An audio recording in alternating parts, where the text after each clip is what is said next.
What are the implications of the Chinese AI app DeepSeek? It's a major international headline. What does the technology imply? Is this a Chinese government mouthpiece? Is this the Tik Tok of AI? Does this herald the liberalizing of the model of AI, artificial intelligence apps, that's been held thus far firmly by mostly a group of Western firms? Let's share a few details to give you a better idea of what this is all about. Now, DeepSeek, the Chinese app, demonstrates that cutting-edge AI can be developed far more cheaply than by leading US companies, potentially reshaping the artificial investment strategies of companies.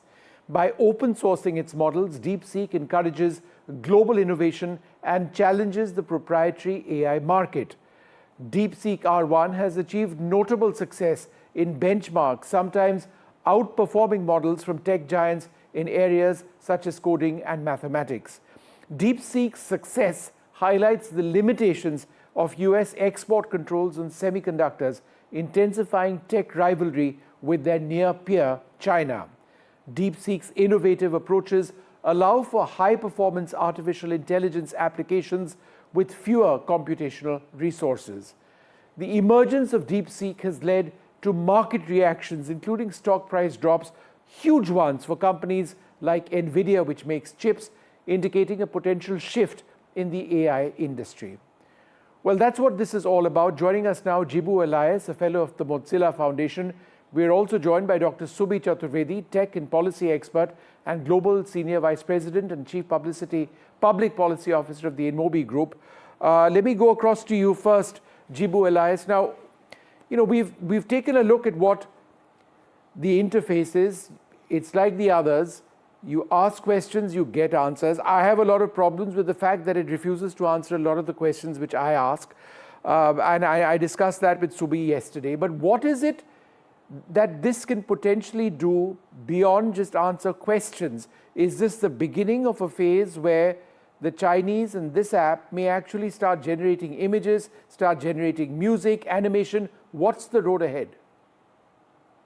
So Vishnu, DeepSeek is already old news. Today, Alibaba came up with Qwen 2.5, which is supposed to surpass deepfake. Now, coming to your question, yes, I am really not comfortable that it is not answering some of the questions regarding our national sovereignty and many other things. But where DeepSeek lies in its value is that you can run it locally.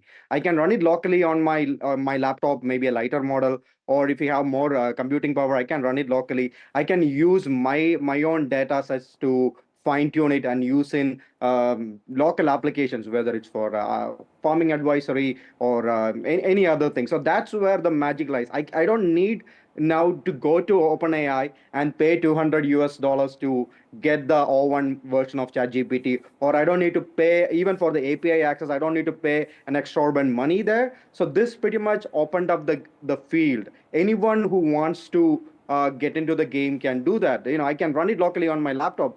Even some people are running it locally on mobile phone. So that aspect is very important, that you can. It's an open source model, and to an extent, and you can use it your own way. Run it locally. That's a game changer. That's okay. What is triggering all these, let's say, stock market events.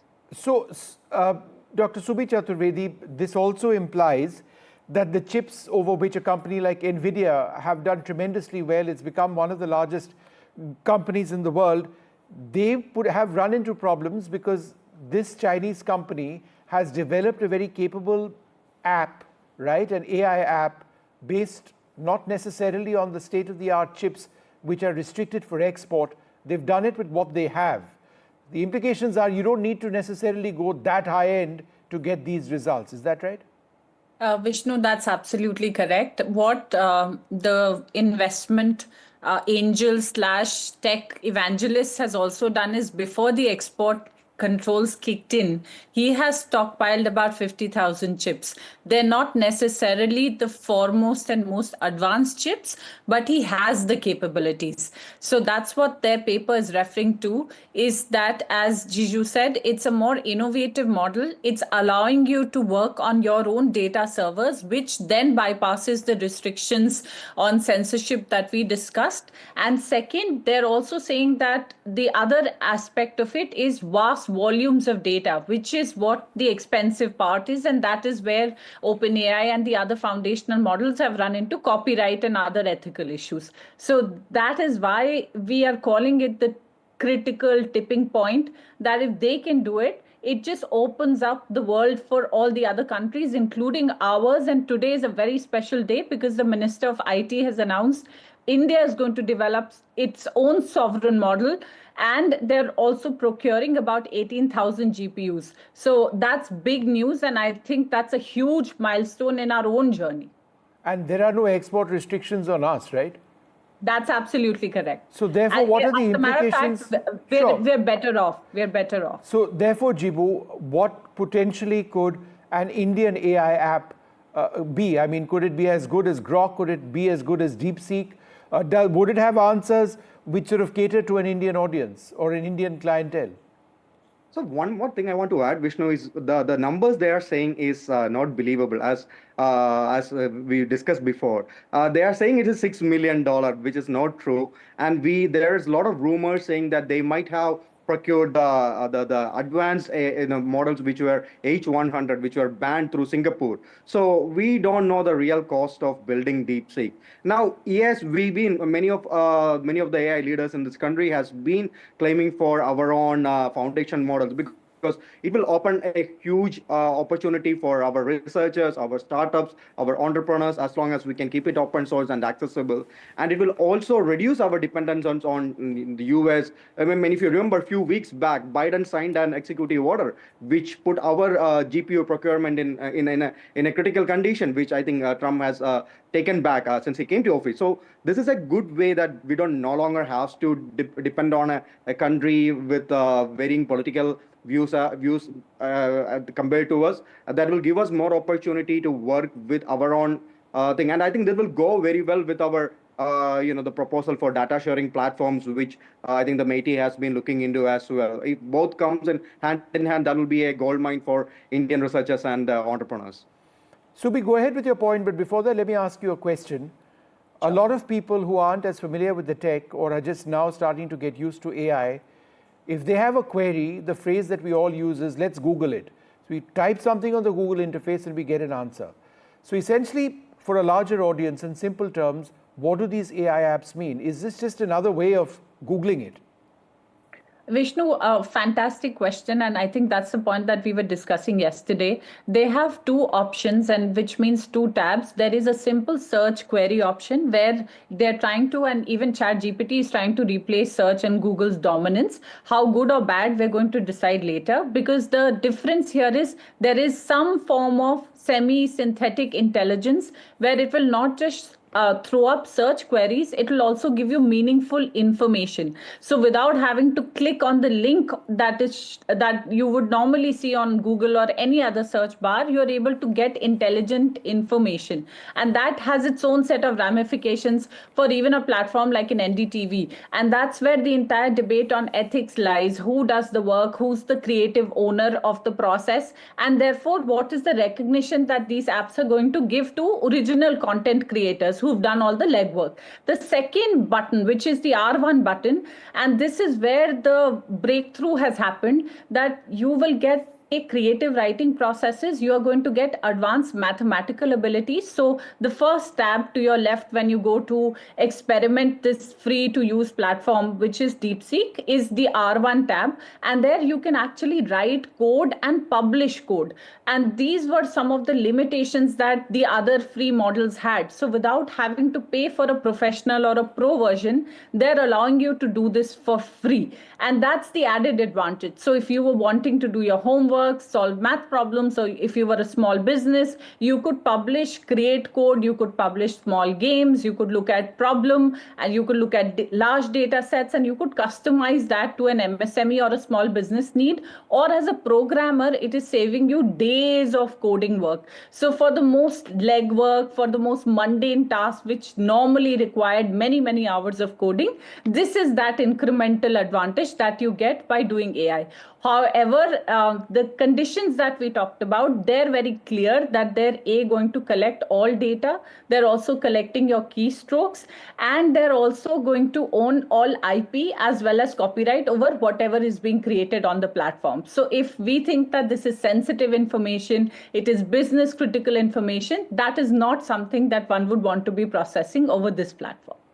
So Subi, if I was to write a book and put it online, as in get on to DeepSeek and sort of put it in there as an attachment, I potentially lose my copyright over my book. It just becomes public information. Vishnu, so it's what is it that you're using the platform for? So if it is your book and you're saying, hey, help me make a summary, yes, you're still the owner of that book. But if you were to write an original short story, and some of us were playing with it, and we said, hey, why don't you help us write a story of a dysfunctional family which has normal middle class conditions? So one, we did not find it to be that good in terms of characterization. It has better nuances when it compares to some of the other peers that we've been working with. But this is where the origin of the story, plot, characterization, it's the percentage. So if you had a research assistant who just helped you clean the grammar and clean the errors, that's the difference between whether it is your story, your platform, what is the function that you're using it for. So for example, if you wrote an opinion piece on NDTV and you went to the app and said, why don't you give me the key highlights or points that I could quickly put up on my social media, the ownership does not translate. Jibu, the other way of looking at what Subi is saying is, if I was to go onto that app and say, write me an article on DeepSeek and make it 300 words and make it exciting and make it cover point A, B, C, and D, the reply comes in 10 seconds or less, and I have no work to do. Now, at a very basic level, this contradicts or challenges the way the three of us have been educated. We've been educated to think, to write, to research, to process, and to present, with write, talk, whatever it is. Are we now looking at a dumbing down of the entire process of education that we've been exposed to? Certainly, Vishnu, because I've been talking to professors from various top universities in India, and this is a very big problem for them.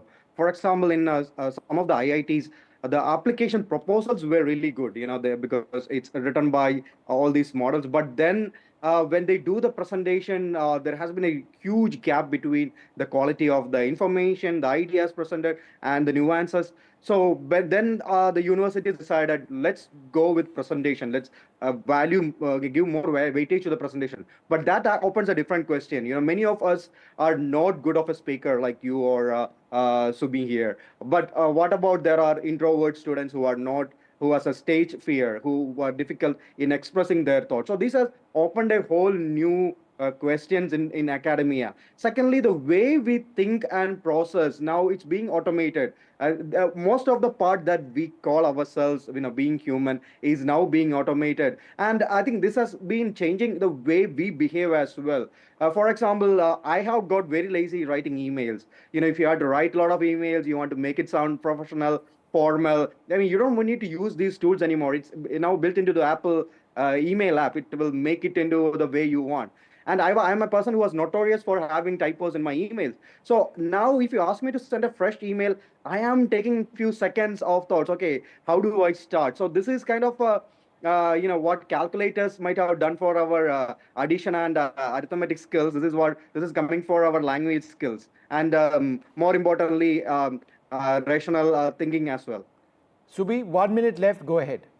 Vishnu, very, very important question. I've been a former teacher, professor at LSR nonetheless. This is a really critical time also for society where for the first time your teachers and parents may not know as much as the students. So if you think of this as a search for information, they already have it. What is very important is capacity building, behavior change, communication, and ability to tell people when we're hiring.